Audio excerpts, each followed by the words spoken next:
Hi guys, happy Friday. So on Fridays I'd like to do something a little bit more fun and less serious, like share some of my favorite things.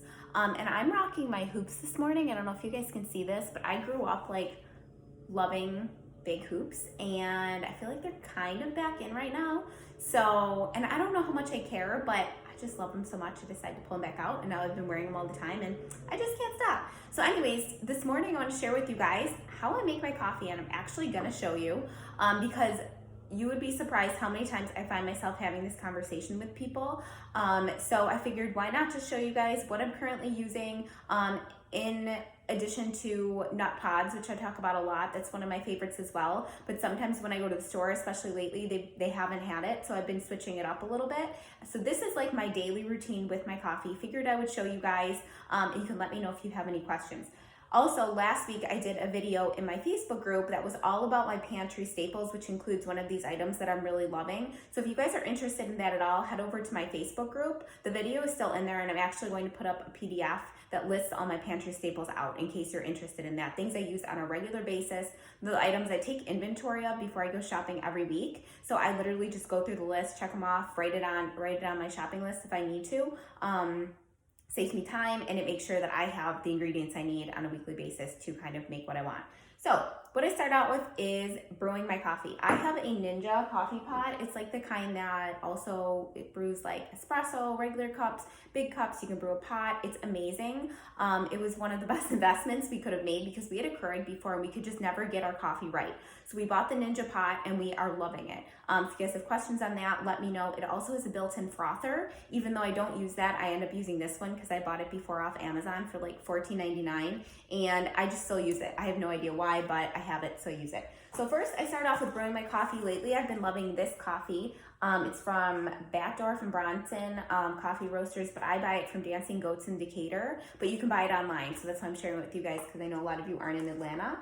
Or I've also been liking this coffee, which I got from a local coffee shop. It's called Night Owl, and I believe you can buy theirs online too. It is from the Corner Cup in Decatur here in Georgia. And really, I pay attention to the coffee notes. So this one is rich caramel and black cherry. I mean, can't really go wrong with that. But key point is that I try to always buy local coffee and get it ground there. I have a grinder, but honestly, I don't mess with that because it's just not worth it. And I drink enough coffee that I go through pretty quick. So I get it ground there. For a regular coffee pot, I just tell them I have a Ninja coffee pot. They grind it perfectly. But local coffee is key. I have tried so many other ones that were not local. But now that we got this coffee pot, that's a big, great starting point. So start off with my coffee. Then I put in a pinch of pink Himalayan salt, which might sound a little weird to you guys, but it actually has multiple health benefits.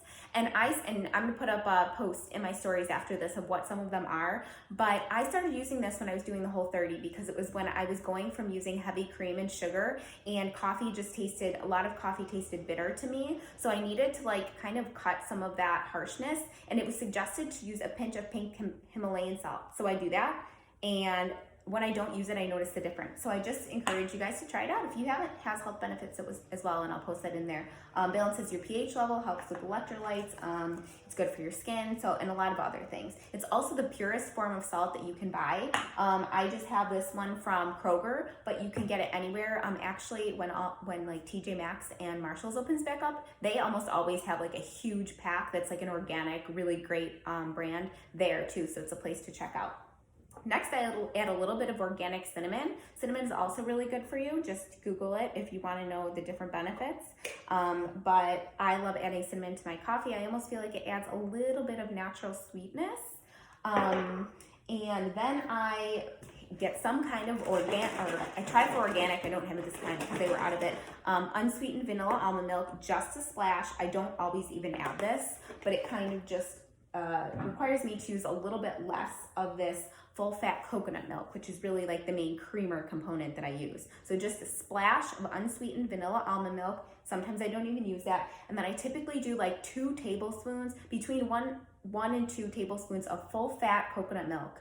This one I just found at Walmart and CVS. It is the full fat coconut milk that comes in a carton, and it's amazing for a couple reasons. I talked about this in my video the other day, so sorry if you guys are hearing this twice. The only ingredients are water and coconut. Most of the coconut milks that you find have like guar gum and things like that, which are fine, but if I can find one that's just pure water and coconut, I am all about it. Plus it comes in this amazing carton that's almost like coffee creamer, and it lasts longer because of it's in the carton and not the can. Those you're really supposed to use between 3 and 5 days from opening. This one, I've used it for like a week and a half, and I think it's been fine. So yeah, I am absolutely loving this. It's a little bit hard to find. I think they have it at some Targets, Walmart. Like I said, I found it at CVS, super random. So I add between 1 and 2 tablespoons of this, really depending on how strong I made my coffee that day. I actually like really, really strong coffee. Like I add double what my husband adds to his, because that's just how I like it. If I find one I really enjoy the flavor of, I like to make it super strong so I can really taste it.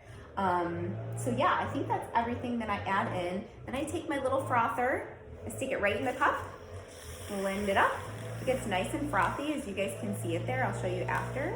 They're doing landscaping outside, and I don't think they're gonna stop, so I hope it's not too distracting. But that's that. And then I have a nice little frothed cup of coffee, and I seriously love it so much. So good. Honestly, it has made me not want to go out and get a coffee as much anymore. I still do. Actually, I'm doing it today. I'll still do it a couple times a week because I really just enjoy supporting the local coffee shops, getting my bag of coffee. And a lot of times I get an almond milk cappuccino when I go out anyways. But it has many times kept me, especially like, I don't even think about going and grabbing like a Starbucks coffee anymore because I literally love what I make at home so much. So I wanted to share it with you guys just in case you ever wanted to try switching it up.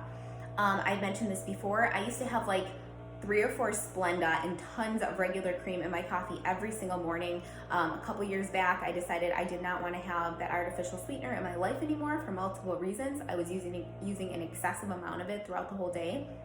Slowly made the switch, and this is where I'm at now. So if you guys use a lot of sugar in your coffee or cream or whatever it is, I just want you to know you can definitely make the change. I did it. It took some time. Your taste buds will adapt, but I would never go back. I'm sure I've shared this before too, but I've taken a sip of my husband's coffee, and he still uses the Splenda, and I literally had to stop myself from spitting it out because it tasted so chemically and like over sweetened, and you couldn't taste the coffee, which I would never want to miss that taste.